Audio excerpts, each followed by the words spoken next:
Hello, and welcome to Unity of Fredericksburg. My name is Andrea, and I'm pleased to welcome all of you to the Unity of Fredericksburg weekly online gathering. At Unity of Fredericksburg, we are advancing the movement of spiritual awakening and transformation through unity, a positive path for spiritual living. We thank those of you watching on YouTube, live or later, and invite you to subscribe to our YouTube channel. If you are able to attend live, we encourage you to join us in the Zoom community room for the full Sunday morning experience, including music, prayer, and connection. Our weekly newsletter includes the Sunday service link, and you can subscribe to receive that on our website at uofva.org. For everyone local to Central Virginia, Unity of Fredericksburg offers a variety of fun and enriching in-person gatherings every month. Subscribe to our weekly newsletter at uofva.org for all the details. Our message today comes from our minister, Reverend Cheryl Fair. And now, here's Reverend Cheryl. Thank you, Andrea, and welcome everyone who is with me right now in the Zoom room.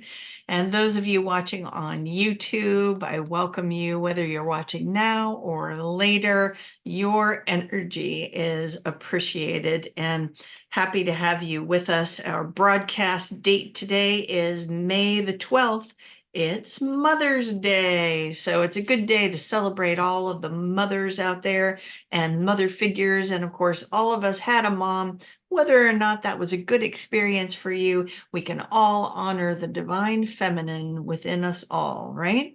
And just to get us started on that Mother's Day theme, here's something I found online: answers from elementary school kids about their mom and moms in general. So, question was, why did God make mothers? Answer: she's the only one who knows where the Scotch tape is. How did God make mothers? Magic plus superpowers and a lot of string.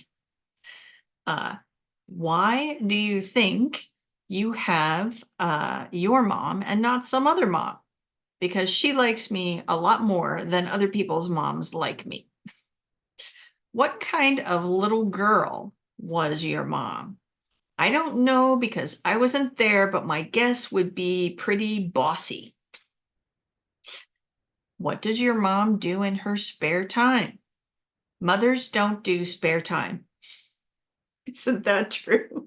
Um, what's something good about your mom? Moms have magic. They make you feel better without medicine. That's a good one, right? And if you could change one thing about your mom, what would it be? I would like for her to get rid of those invisible eyes on the back of her head. So there's a fun way to start off our Mother's Day. And no matter what kind of relationship you had with your mother, we learn a lot from them, right? We learn a lot by how they show up in the world, just as they learned from their mothers and mother figures. And so it's wonderful for us to honor that.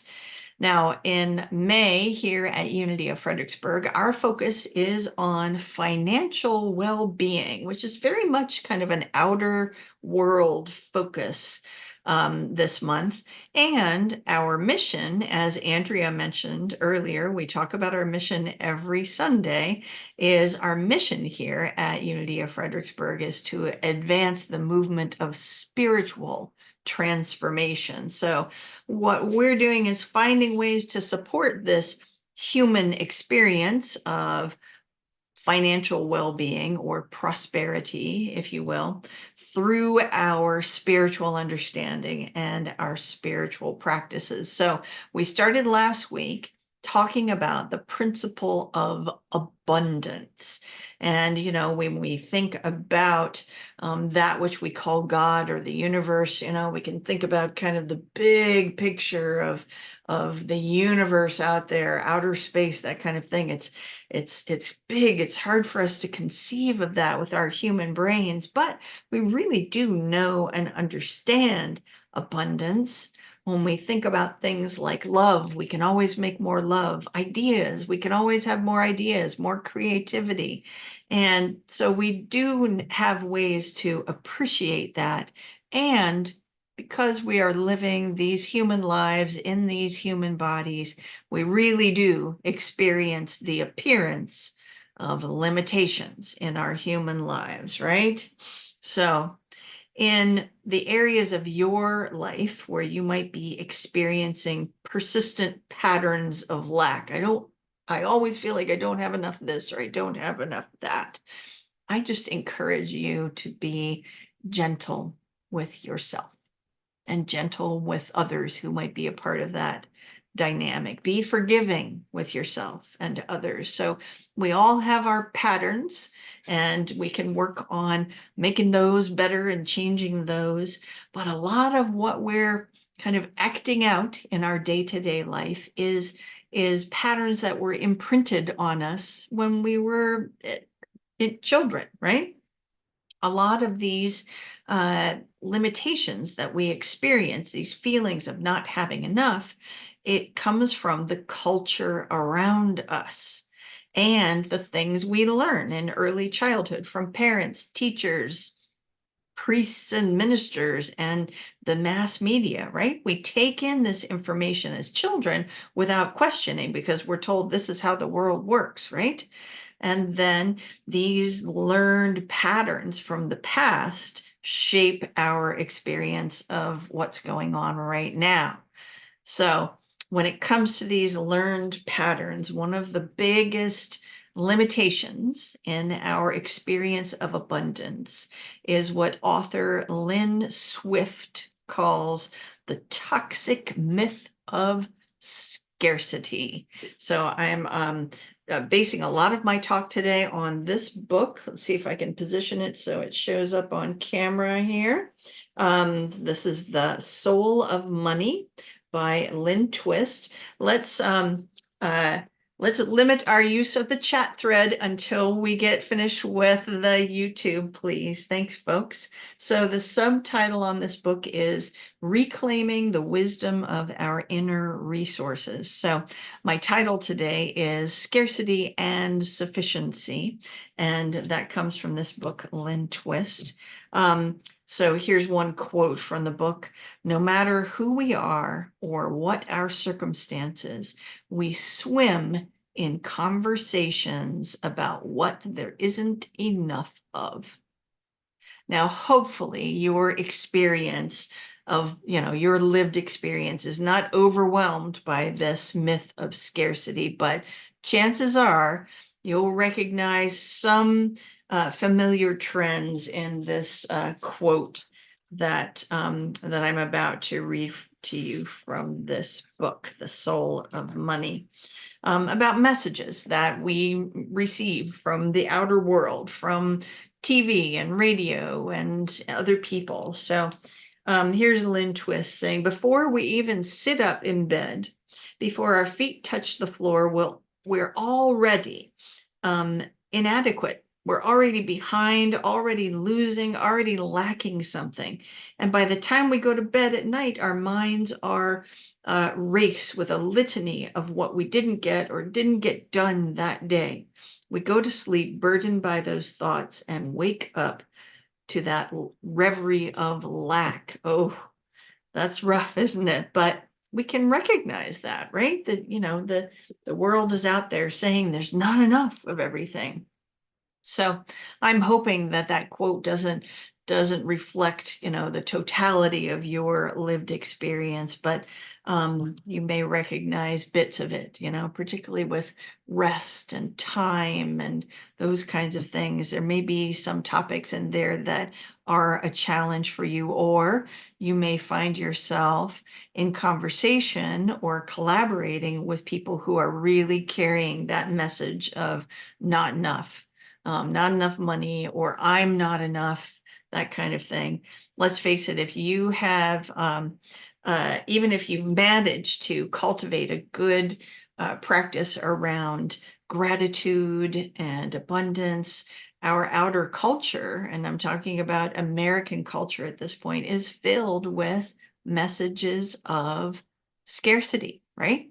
So mainstream media, particularly advertising, tells us that we don't have enough of this or that and shows us how to buy something to make that better, right? So we see ads from drug companies about things that we can take to have us feel younger and fitter, ads from insurance agencies telling us how the world is a scary place and we need to buy some insurance. Same thing with law firms. They're like, oh, bad things are going to happen. We're here to take care of you. Fitness centers showing us how, how wonderfully beautiful and fit we could be if we showed up and used all of their products. Financial managers, all of these things, all these ads that are out there are always showing us a lack of something and how we can purchase their product and help us feel younger, Main Street, all those things. So all of these are based on an underlying assumption that there is not enough to go around. Not enough to go around, right? So let's look at another quote from the book here, The Soul of Money. Here's what our author Lynn Twist has to say. Whether we live in resource poor circumstances or resource rich ones, and I will mention that Lynn Twist gives us examples from all over the world. I'm going to ask my friends in the Zoom room, let's limit the use of the chat thread until later, please. Thank you. Whether we live in resource poor circumstances or resource rich ones, even if we're loaded with more money or goods or everything you could possibly dream of wanting or needing, we live with scarcity as an underlying assumption. It is an unquestioned, sometimes even unspoken, defining condition of life. These beliefs exist in our human nature, right? In each one of us, and it's in the collective consciousness. And these are very different than the beliefs that unity encourages us to have in our divine nature, right? And the tension between the two is at the heart of the spiritual practices that we encourage, right? So we're always kind of saying, notice what you're doing, take a breath, shift your attention to your awareness of oneness, right? So before we won't harp too much more on this belief in scarcity, but let me give you a little bit more from Lynn Twist, and she has what she calls 3 toxic myths of scarcity. For those of you who were present with us yesterday, we had an in-person workshop. We talked about some of these yesterday. So toxic myth number 1 from Lynn Twist, there's not enough. So this is something that we learn early in childhood. And she has this example in the book that really kind of got at this for me. She talked about the game of musical chairs. Did anyone ever experience playing musical chairs as a kid, where you have a circle of chairs and let's say you have 12 children and there are only 11 chairs. And as the music plays, everybody kind of goes around. And then when the music stops, everyone has to find a chair. And so we are trained from early childhood that there's not enough and that we have to scramble and do everything we can to get ourselves into a chair or we're going to lose, right?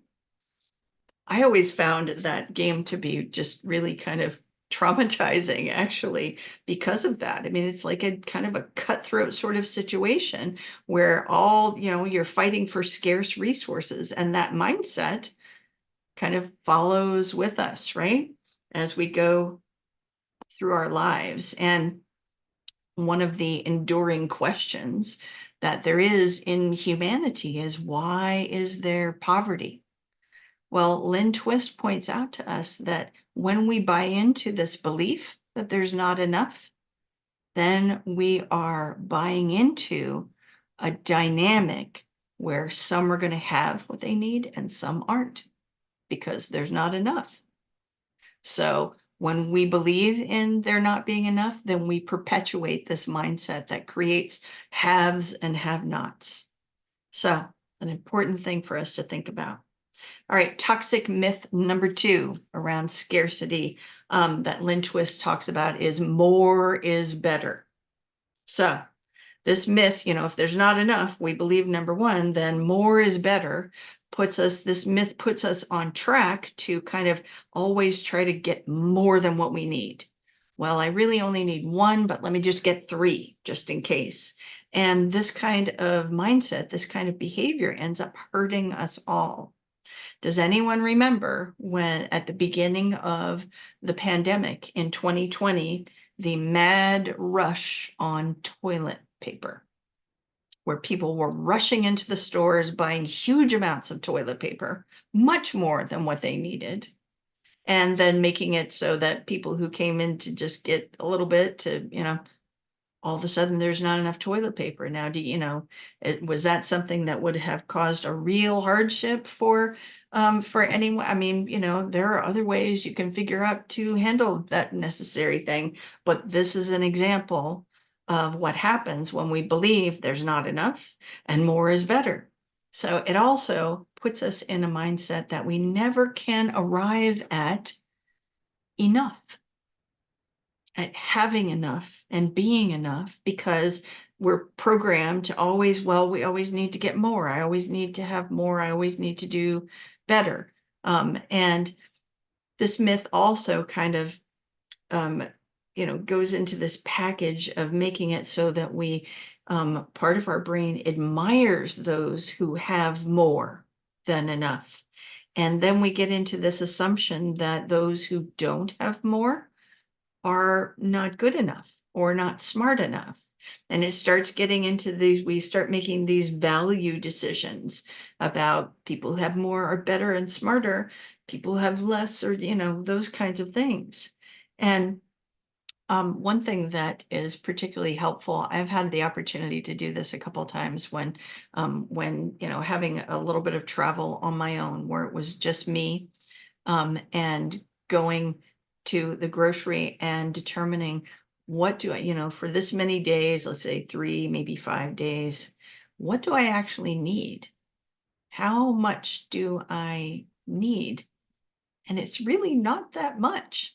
We tend to have a lot more than what we need in the cabinet, in the refrigerator, all that. But doing a little experiment of how much do we need can be really revealing.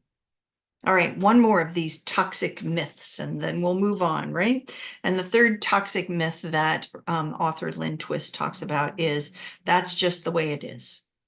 I can't do anything about it. So here's a quotation from her: resignation makes us feel hopeless, helpless, and cynical. It allows us to just ride along without examining how our choices create our experience. If we're just like, well, I can't do anything about it, right? It keeps us in kind of a victim mode of there's nothing I can do. Now, this is also something that we explored yesterday in the in-person workshop that we had. And one thing that was kind of on the bright side that came up with this phrase, is just the way it is that from a spiritual, you kind of pivot from a spiritual point of view when we're talking about principles like love and life and faith. Well, that's just the way it is can be a wonderfully affirming thing too. So that was a great surprise from yesterday's workshop. So when we reflect on our own sense of well-being and the well-being of our communities, it's really essential that we take the time to examine our belief systems, right? So that we notice how we've been influenced by these patterns, whether we learned them from family or teachers or just from the world at large, and that we work to shift our focus to the spiritual realm, to elements of that which we call God, divine nature, and that we lean into that as what our source is, what our fundamental base is in our life. Here's a quote that Lynn Twist includes in the book. It's from a gentleman named Paul Zater. There is a natural law of abundance which pervades the entire universe but it will not flow through a doorway of belief in lack and limitation. Here's another quote from the Buddhist tradition from a woman named Lori Deschen. Real abundance is when we can recognize our riches regardless of our wealth and allow ourselves to enjoy them. Allow ourselves to enjoy them, to appreciate what we have rather than judging what we have and labeling it not enough, right? So Lynn Twist follows up on her chapter on the toxic myth of scarcity with a chapter called Sufficiency, the surprising truth. And I do recommend if any of this is sparking your interest, that you go out and get yourself a copy of The Soul of Money. I'm trying to make it so it doesn't glare. I'm not having a hard time with that today. I want to tell you a little bit more about Lynn Twist from her website, from the bio on her website. For more than 40 years, Lynn Twist has been a recognized global visionary committed to alleviating poverty, ending world hunger, empowering the status of women and girls, supporting social justice and environmental sustainability. So she has these amazing stories of the book of her travels and interactions with native tribes living in deserts in Africa. These are like subsistence level cultures, also in the rain South America, and range from that all the way to corporations and community groups from Harlem to Microsoft headquarters. So here is a quote from one of her adventures to give you a sense of what some of this sounds like. Let me find it. I've got a number of tabs here in my book and just trying to find the right one here. Here we go. So she's talking about one of her adventures. So when we set out into the Sahel Desert, I feared we were going to encounter people who were hopeless, starving, sick, and poor. These people definitely needed more food and water, but they were not poor. They were not resigned. They were eager to create a way through their current challenge, and they burned with a fire of possibility. They were a well of strength, a wealth of perseverance and ingenuity. They wanted our partnership, not handouts or money or food, and respect with equal partnership is what we brought. So that's just a little tab, a little sharing a little bit of the kinds of things that she talks about in that book, where she has actually been with cultures where they don't even have the concept of money like the rest of us use money. And what she witnesses is people who are joyous and grateful and thankful for everything they have and ready to collaborate and share. So sufficiency, this chapter that we're talking about is sufficiency. I, of course, looked up the definition of sufficiency and found sufficient. Sufficient is just to meet one's needs. So let's see what Lynn Twist says as she defines sufficiency. She says sufficiency is a context we bring forth from within that reminds us that if we look around us and within ourselves, we will find what we need. There is always enough. So sufficiency has nothing to do with the amount of money or stuff we have. What it is about the relationship that you have with the things in your life.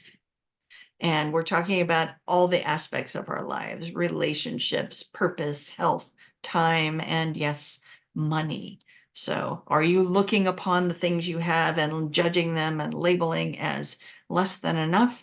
Or are you looking upon the aspects of your life in an appreciative and grateful sort of way? So our ideas and beliefs around money are key to all of this. And here's a really interesting quote from a man named Raymond Charles Barker in Treat Yourself to Life. Here's what he has to say. Money is a spiritual activity. It is good. It is wonderful, and we should love it. It is not filthy. It is not sinful. It is not the devil's playmate. It is God in action.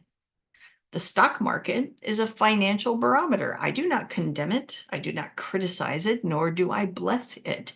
I use it as an orderly part of my business world. I do not worry about the value of dollars because whether values go up or down, I am convinced within myself that I am worthy and will always have it.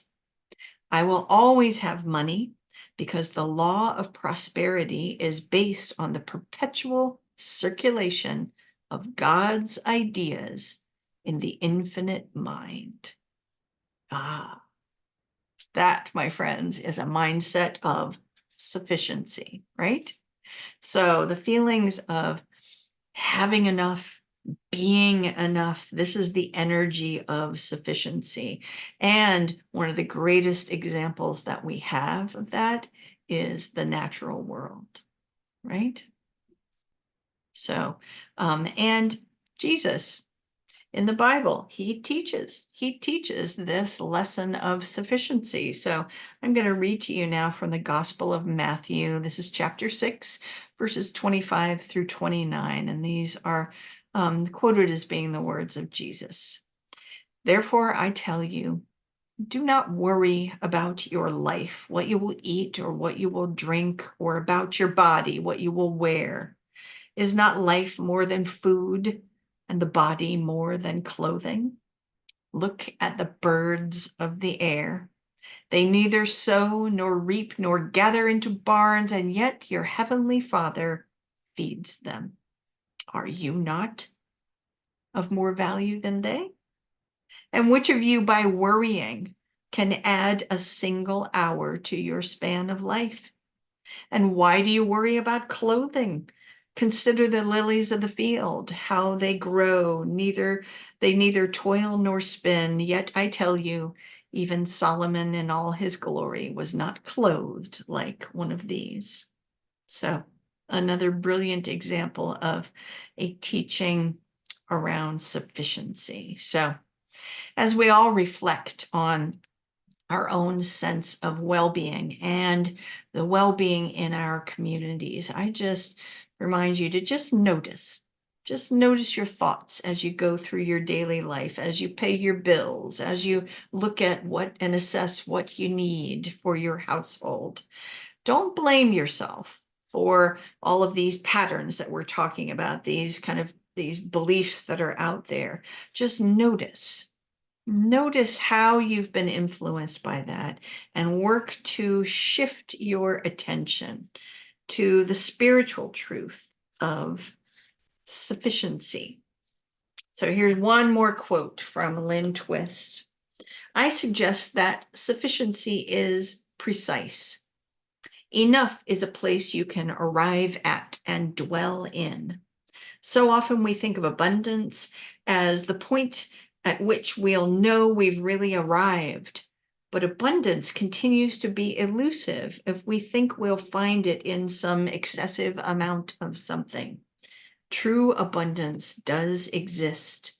It flows from sufficiency in an experience of the beauty and wholeness of what is. Abundance is a fact of nature. It is a fundamental law of nature that there is enough.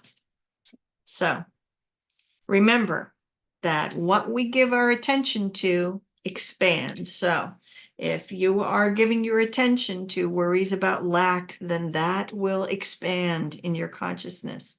And if you focus on gratitude, and that's what you give your energy to, then you will discover more and more things to be grateful for. It's all about the energy of our attention. So as I bring this message to a close with one more quote from author Louise Hay, which I'm sure a number of you are familiar with. Louise Hay. I believe we live in a yes universe.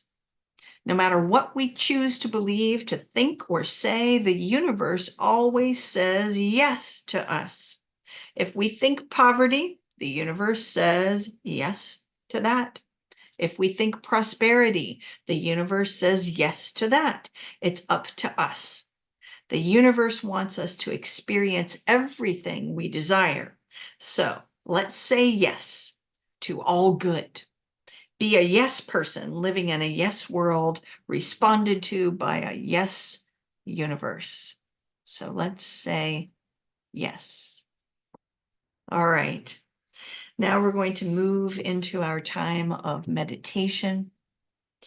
And I invite you to take a few deep breaths as we quiet the mind and open the heart. I'm going to read from the book, This Life is Yours, an affirmation called Affirmation to Celebrate Prosperity. My eyes that can perceive lack and limitation are also able to see plenty and possibility. I bravely and boldly know that I am divine, fully able to prosper by looking for reasons to celebrate and appreciate the good that I can see. I choose to live in assurance of ever-flowing, never-depleting abundance. May I know that all the good I desire is right where I am in my next breath. By the power of plenty, I peacefully and passionately pursue my dreams. Let there be plenty for me to give in a spirit of generosity. Let me receive graciously, gratefully. All that flows from me and to me is a gift and a blessing. And now we will move into some time in the silence together.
And as we begin to bring our attention back to the here and now, I invite you to consider the air around you. So far in your life, there's always been enough air to breathe. You just take a moment to be grateful. Consider the sufficiency present in your body. So far, every day, your body has continued functioning in wonderful ways. Oh, there might be some things that haven't been quite right, some things that have been interrupted, and yet the lungs are still breathing, the heart is still beating, and the body is doing an infinite array of things in the background, digesting, processing, and giving you a wonderful vehicle through which to experience this life. It's a wonderful experience of abundance and sufficiency. It's here for us. each and every day. So as we come back to the current moment, you can open your eyes, and we're going to close our time of meditation with a simple affirmation. I like to put my hand right on the heart space when I say an affirmation so that I'm anchoring it in the body, making sure that my heart is really hearing it as I say the words aloud. So here's our affirmation. I am enough. I have enough, and I am grateful. Say it with me a couple of times at home, friends. I am enough. I have enough, and I am grateful. Let's say it one more time. I am enough. I have enough, and I am grateful. And so it is. Thank you so much for being here. And now I'm going to hand it back to our friend Andrea.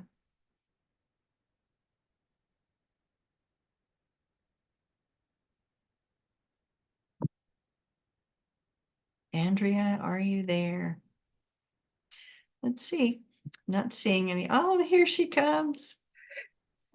Sorry about that. Thanks for watching the weekly broadcast from Unity of Fredericksburg. Visit our website, uofva.org, to learn more about our mission of spiritual awakening and transformation, and support our ministry with your financial donation. Thanks again.